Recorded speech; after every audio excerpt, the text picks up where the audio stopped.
GIT की smart class में आप सबका स्वागत है। और अकाउंटिंग की क्लास में हम देख रहे हैं पेमेंट वाउचर से रिलेटेड क्वेश्चंस वगैरह। और जहां हमने 3 क्वेश्चन कर लिए थे, बैलेंस भी आप सबका मैच हो गया होगा। क्यों? तो आगे चलते हैं। चौथा क्वेश्चन है, बहुत ध्यान से। सबसे पहले देखो, सबसे इंपॉर्टेंट हो रहा है कोई भी ट्रांजेक्शन करने में, सबसे इंपॉर्टेंट ये होता है कि खरीद कौन रहा है और बेच कौन रहा है। पहली चीज। दूसरी चीज ये कि हम किसी को पेमेंट दे रहे हैं कि उनसे पा रहे हैं। ये बातें सारी ट्रांजेक्शन में दी गई होती। बस आपको पढ़ना है, ट्रांसलेट करना है, समझना है। और एक बात जो सबसे इंपॉर्टेंट है, इंग्लिश। उस पर आप फोकस करिए थोड़ा सा, क्योंकि इंग्लिश कोई ऐसी खतरनाक चीज नहीं है। सिर्फ वह एक लैंग्वेज है, एक भाषा है, जैसे बाकी लैंग्वेज। तो मुझे नहीं लगता है कि आपको उससे भागने की जरूरत है। थोड़ा सा इंग्लिश पे फोकस करिए। कोशिश करिए कि अगर हम कहीं जाएं स्टेज पे या कहीं भी, तो स्टार्टअप हम थोड़ी इंग्लिश से करें। अगर पूरा कर लेते तो बहुत अच्छी बात है। इससे इंप्रेशन अच्छा जाता है। प्लस जरूरी नहीं है कि जो लोग पढ़े लिखे हैं सिर्फ वही इंग्लिश बोल सकते हैं। ठीक है। हाँ, अगर वर्ड पावर अच्छा है, वर्ड मीनिंग है आपके अच्छा, तो आप इंग्लिश कर बोल सकते। ठीक है। चलिए। तो क्वेश्चन है, गायत्री मोबाइल बाई गुड्स, यानी गायत्री मोबाइल ने सामान खरीदा है फ्रॉम एके एंटरप्राइजेस से। किसे? और तुरंत चेक भी दे दिया। तुरंत क्या कर दिया? चेक भी दे दिया एसबीआई करंट अकाउंट का, और चेक नंबर भी दिया हुआ है। तो अगर लॉजिकली देखा जाए, तो मैंने पढ़ाया था आप लोगों को, जब भी परचेज होगा परचेज का अकाउंट बना देंगे। और डेबिट, और या तो उधार होगा, या तो नगद होगा, या तो कैश होगा, या तो पार्टी का नाम होगा। लेकिन यहाँ कैश के जगह चेक हो गया, नहीं बैंक अकाउंट। लेकिन क्वेश्चन में ये है कि तुरंत पैसा दे दिया गया है, तो परचेज नहीं, तुरंत हम कहाँ चले आएंगे? पेमेंट पे चले आएंगे। ये ध्यान दीजिएगा। यहाँ खराब सामान खरीदा गया है, तो कब खरीदा गया है उसका जिक्र नहीं किया गया है। और सामान खरीदने के बाद आप इस ट्रांजेक्शन में क्या कर रहे हैं? इस ट्रांजेक्शन में कोई सामान नहीं खरीद रहे हैं। इस ट्रांजेक्शन में आप पेमेंट कर रहे हैं। क्या कर रहे हैं? पेमेंट कर रहे हैं। यही समझना होता है। अच्छा, पेमेंट कर रहे हैं 11,000 रुपए का चेक के द्वारा एसबीआई करंट अकाउंट से। तो किसको दे रहे हैं आप पैसा? एके एंटरप्राइजेस को। सबसे पहले एक पार्टी का नाम बनाएंगे, एके एंटरप्राइजेस। इसका अंडर ग्रुप क्या होगा? सन्ड्री क्रेडिटर होगा, क्योंकि हम अपने सप्लायर को ही पेमेंट करेंगे, कस्टमर को तो पेमेंट करेंगे नहीं। इसलिए सन्ड्री क्रेडिटर हो जाएगा। बहुत अच्छा। चलिए ट्रांजेक्शन को करते हैं। सबसे पहले अपनी कंपनी ओपन करें, वाउचर में आ जाए, और F5 से पेमेंट वाउचर, कंट्रोल एस दबा के मोड चेंज कर लीजिए। ठीक है। और डेबिट होगा आपका पाने वाला, तो अर्ट सी करके बनाना पड़ेगा। MS। अच्छा, MS नहीं लिखा हुआ है? लिखा तो है। ठीक तो है, सही तो बना रहे थे। ठीक है।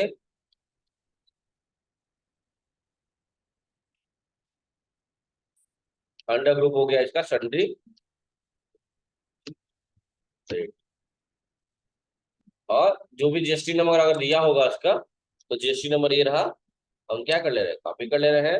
अच्छा, एक कहाँ की है पार्टी? 09 से स्टार्ट हुई है कि नहीं हुई है?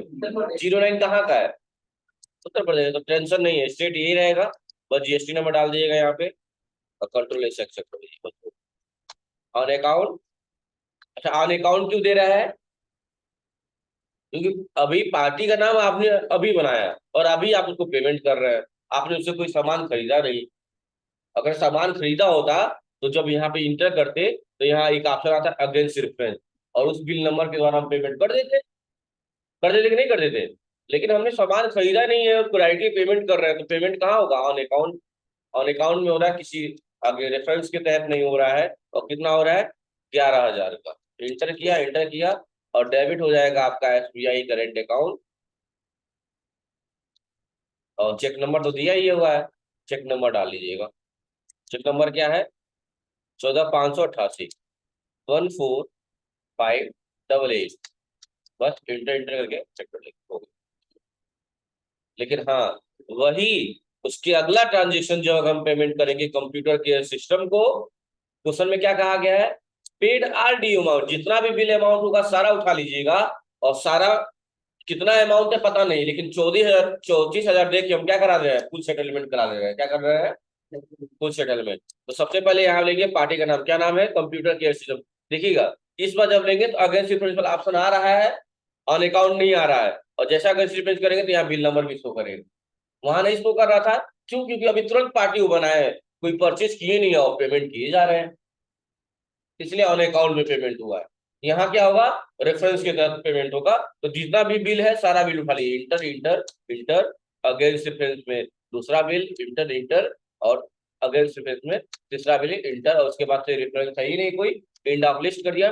टोटल बैलेंस कितना है, यानी हमें कितना पेमेंट करना है, हमें पेमेंट करना है 34,650 रुपए, लेकिन हम पेमेंट कर रहे हैं मात्र 34,000।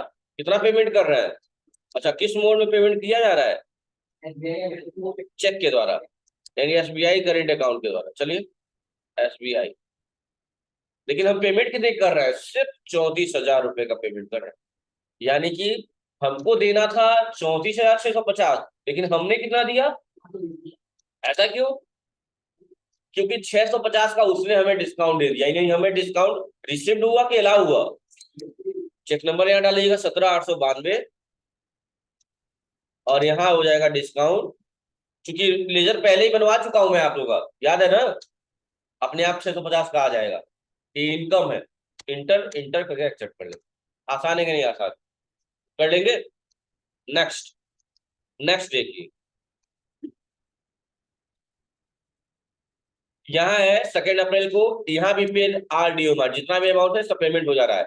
लेकिन देखो यहाँ ये नहीं बता रहा है, यहाँ ये बताया था कि, देखिए इस क्वेश्चन में क्या, दोनों क्वेश्चन में अंतर क्या है, यहाँ बता दिया था पैसा कितना दे रहा है, यहाँ डिस्काउंट का पता नहीं था कि कितना डिस्काउंट मिल रहा है, सही है। और यहाँ क्या है, यहाँ डिस्काउंट बता दिया है, तो जाहिर सी बात है जितना अमाउंट होगा उसमें से डिस्काउंट अगर पता चल जाए कितना देना है, ये भी तो पता चल जाएगा हमें सब चेक करके। तो चलिए कोई बात नहीं, और एक और बात, जो चीज पता होता है पहला लेजर उसी का बनाइए। सबसे पहले दे रहे हैं हम किसको, हॉरिजन को, हॉरिजन को ले लिया, इंटर किया, अगेंस्ट रेफरेंस में पहला बिल, इंटर, अगेंस्ट रेफरेंस में दूसरा बिल, यानी देना था हमें 15,480, जिसमें हमें डिस्काउंट रिसीव हो गया है कितने का, 480 रुपए का, यानी बाकी पैसा कितना देंगे, अब किस रूप में दे रहे हैं, कैश की, कैश है, कैश, कैश, समझ में आ गई। देखिए उस पिछली बार क्या हुआ था, डिस्काउंट रिसीव लास्ट में बनाए थे, क्यों, क्योंकि उस टाइम पता नहीं था हमें कितना डिस्काउंट मिल रहा है। इस बार डिस्काउंट पहले पता चल गया है, पहले डिस्काउंट दे दिया, और डिस्काउंट के बाद जो बचा उतना हम कैश दे देंगे, बात खत्म। बस इंटर करके क्या करेंगे, एक्सेप्ट करेंगे, हो गया। नेक्स्ट, हाँ अगला है, इसका पेमेंट किया जा रहा है सिल्वर प्लस कंप्यूटर का, फुल सेटलमेंट है, सेम वही काम है कि नहीं है। यहाँ पे भी पहले डिस्काउंट ही पता है, क्या पता है, पहले क्या ले लिया जाएगा, डिस्काउंट ले लिया नहीं, लेकिन यहाँ देखिए यहाँ पे बता भी दिया है 50,000 दे रहे हैं, यानी पहले हम किस माध्यम लेंगे, किस माध्यम से पेमेंट कर रहे हैं, और लास्ट में डिस्काउंट ले लीजिएगा। आसान है कि नहीं आसान है। पार्टी का नाम सिल्वर प्लस कंप्यूटर, आइए सिल्वर, इंटर, अगेंस्ट रेफरेंस में पहला बिल, इंटर, अगेंस्ट रेफरेंस में दूसरा बिल, इंटर, अगेंस्ट रेफरेंस में तीसरा बिल, टोटल बिल हो गया, और क्रेडिट हो जाएगा आप SBI current account, SBI current account है ना, कितना अमाउंट है, सिर्फ 50,000 रुपए, और बाकी आपका चेक नंबर बता दीजिए आप लोग, 70,894, इंटर इंटर, और बाकी आपका डिस्काउंट रिसीव हो गया कितने का, 870 रुपए का, इंटर करके क्या कर लिया, एक्सेप्ट कर लेंगे। यानी जितने आपके दायित्व थे, मान लीजिए सामान खरीदे थे और पैसा नहीं दिए थे, तो ये क्या थे, आपके दायित्व थे, लाइबिलिटीज थे, वो लाइबिलिटी अब खत्म हो जाएगी कि नहीं खत्म हो जाएगी, हाँ हाँ। अगला है इलेक्ट्रिसिटी बिल दिया गया है, क्या दिया गया है, अब सब सामने देखिए, नीचे मत देखिए आप, क्या दिया गया है, इलेक्ट्रिसिटी बिल दिया गया है, कितने का दिया गया है नहीं बताया गया है, और चेक नंबर दिया है 17,895, यानी चेक के द्वारा दिया गया है, एसबीआई करंट अकाउंट के द्वारा दिया गया। अच्छा कितने का दिया गया पता नहीं है, तो ऐसे कंडीशन में क्या करते हैं हम, सबसे पहले जो लेयर जो हम दे रहे हैं आउटस्टैंडिंग इलेक्ट्रिसिटी बिल, जैसे इंटर करते हैं उसका अमाउंट उसके नीचे ही दिख जाता है कि कितना हमें बिल देना है, कितने का देना है, क्योंकि यहाँ क्वेश्चन में कहीं भी अमाउंट मेंशन नहीं किया गया कितने का बिल देना है। तो जितना उसका बैलेंस है उतना पेमेंट करना पड़ेगा आपको। कितना है? 1,11,000। यानी 11,100 इंटर करेंगे और क्रेडिट हो जाएगा आपका SBI करंट अकाउंट, और चेक नंबर डाल लीजिएगा, बस हो गया कहानी। समझ में आ गया ना? ये दिमाग में रखिएगा, ऐसे पेमेंट किया जाता है इलेक्ट्रिसिटी बिल वगैरह। ये है 17,895, 17,895 इंटर इंटर करके चेक कर लेंगे। और अगला क्या दे रहे हैं? अगला दे रहे हैं 400 रुपया स्टेशनरी एक्सपेंस, 700 रुपया पोस्टेज एक्सपेंस, है कि नहीं है? और ये पैसा पेटी कैश के द्वारा दे रहे हैं, ये छोटे छोटे खर्चे हैं ना। पेटी कैश यानी पेटी कैश देने वाला हो गया, क्रेडिट हो जाएगा। डेबिट क्या होगा? स्टेशनरी एक्सपेंस डेबिट होगा और पोस्टेज एक्सपेंस भी डेबिट होगा। तो सबसे पहले तो 2 लेजर बनाने होंगे हमें, किस नाम से? पोस्टेज एक्सपेंस और स्टेशनरी एक्सपेंस। और एक इसका अंडर ग्रुप क्या होगा? इनकम होगा, एक्सपेंस होगा। तो लेजर बना लिया सबसे पहले, क्रिएट में आ गए और लेजर बना लिया। मैंने कहा है कि कोई भी एक्सपेंसेस होंगे या एडिशनल चार्जेस होंगे, किसी पे भी डिस्काउंट सॉरी जीएसटी एप्लीकेबल नहीं रहेगा। तो सबसे पहले स्टेशनरी, स्टेशन लिख के TRY जोड़ लीजिए, एक्सपेंस। अंडरग्रुप क्या हो जाएगा? इनडायरेक्ट। नाम में ही छुपा हुआ है कि एक्सपेंस होगा। अरे नाम में ही छुपा हुआ है कि एक्सपेंस होगा, क्यों? यहाँ GST गुड्स एंड सर्विस, बस हो गया। और एक और बनाना है पोस्टेज, ये भी सेम यही step, GST goods and service based on value, GST not applicable रहेगा। बस बन गया। इसके लिए पीछे आइए, वाउचर में आ जाइए और पेमेंट करिए। डेबिट होगा क्या? स्टेशनरी कितना है? 400 रुपया। उसके बाद से क्या फिर से देखिए, यहाँ क्रेडिट हो गया।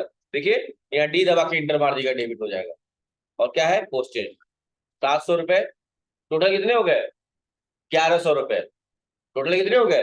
1,100 रुपये हम पेमेंट करना है। तो पेमेंट हम छोटे मोटे खर्चे तो पेटी कैश से हैंडल कर ही सकते हैं, क्योंकि याद है ना जब पेटी कैश बनाए थे तो उसमें पैसा डाले थे 10,000 और 17,000 था। अब 700 पेमेंट कर दीजिए, पेटी कैश देने वाला हो जाएगा। अरे यार हाँ, क्रेडिट पेटी कैश, बस हो गया। 17,000 था, 1,100 निकल गया तो कितना बचेगा? 15। सही तो है। एंटर करके क्या करें? आसान है कि नहीं आसान है? बस यही करना है आपको। और ये 9 क्वेश्चन खत्म। अब हम थोड़ा सा परचेज वाउचर के बारे में एडिशनली पढ़ेंगे।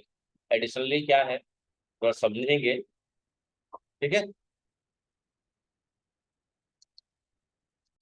देख रहे हैं ना, क्वेश्चन होना आसान है ना। अब कल हम पढ़ेंगे परचेज वाउचर के बारे में, लेकिन आज थोड़ा इंट्रोडक्शन दे दे रहा हूँ, कल से क्वेश्चन किया जाएगा डायरेक्टली, ठीक है? तो समझा आज ही दे रहा हूँ, कल से क्वेश्चन करना है, ठीक है? क्योंकि ज्यादा टाइम लेने का कोई मतलब है नहीं, है ना?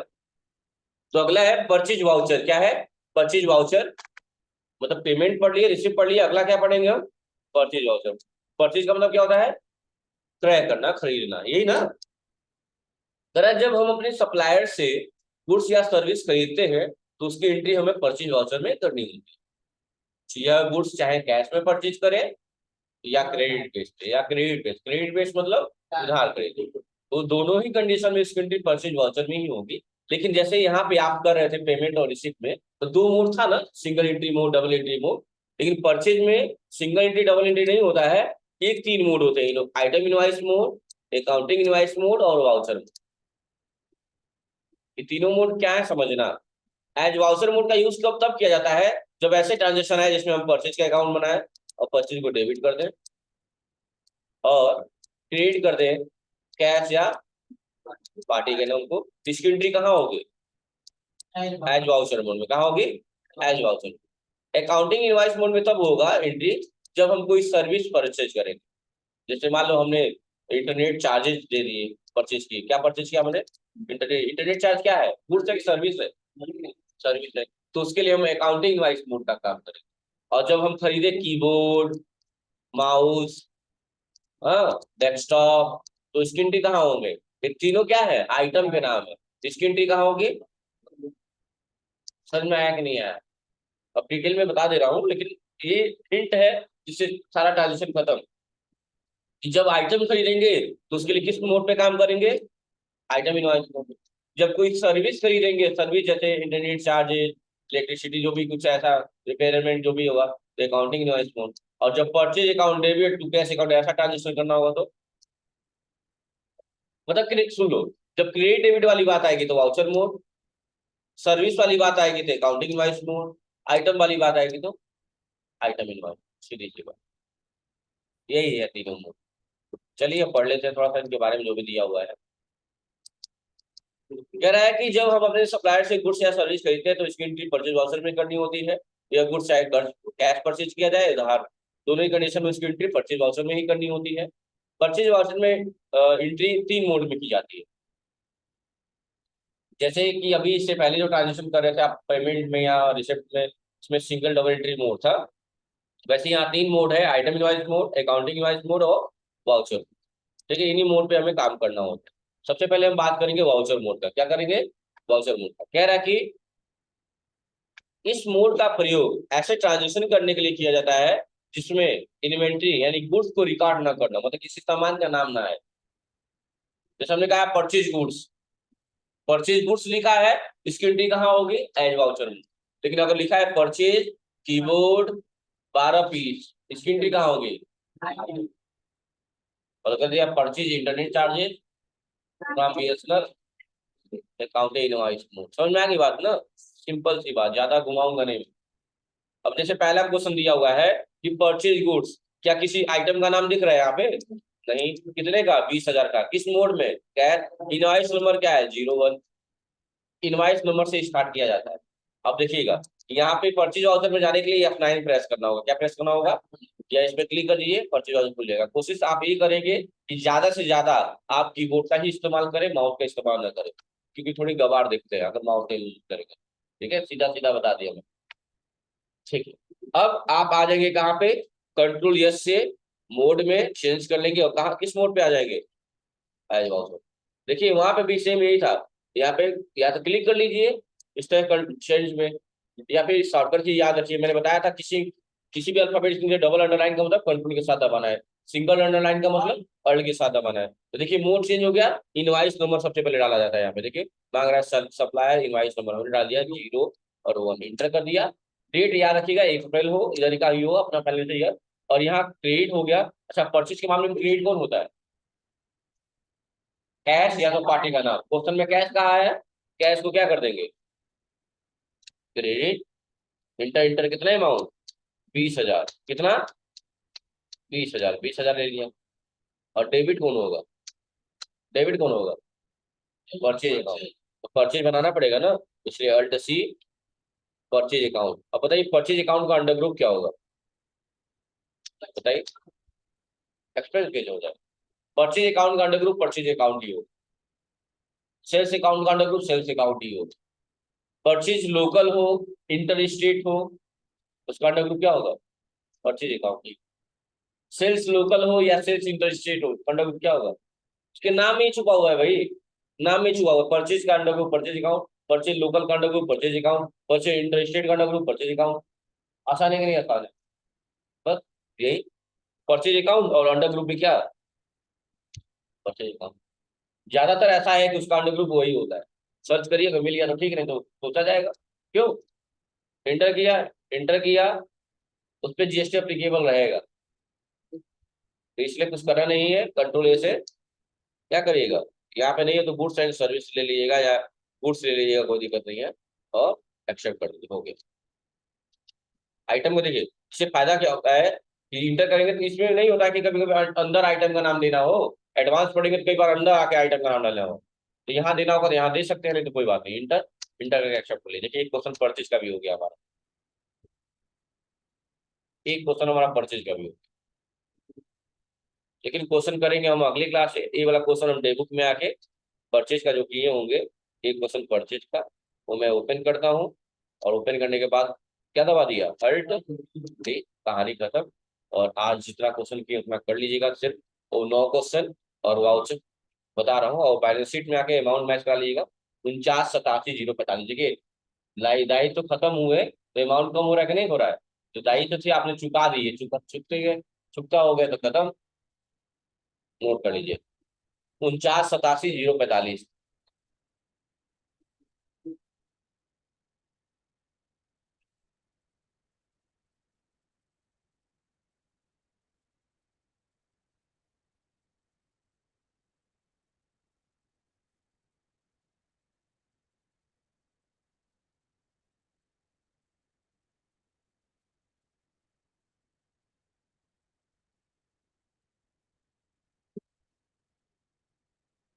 चलिए, यहाँ तो कोई डाउट तो नहीं है ना?